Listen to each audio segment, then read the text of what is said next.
If you're having a kitchen island, there are a few things to think about.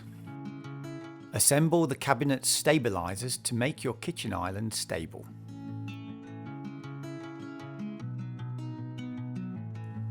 Work out where your island will sit, making sure that you have a reference point to ensure straight placement. As the island can't be supported by walls, you need to attach it to the floor. Add some temporary tape under each leg, marking the perimeter of each leg sleeve as accurately as you can. Use the kitchen island installation kit. Attach the anchoring fittings to the floor.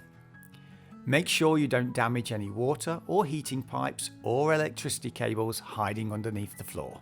Slide the cabinets into the anchoring fittings and pull down the sleeve to lock the island in place. Connect the cabinets and level them up with the spirit level. Adjust them along with the legs until your island is even. Finally, place your cut worktop on the island and attach it using the brackets provided with your base unit.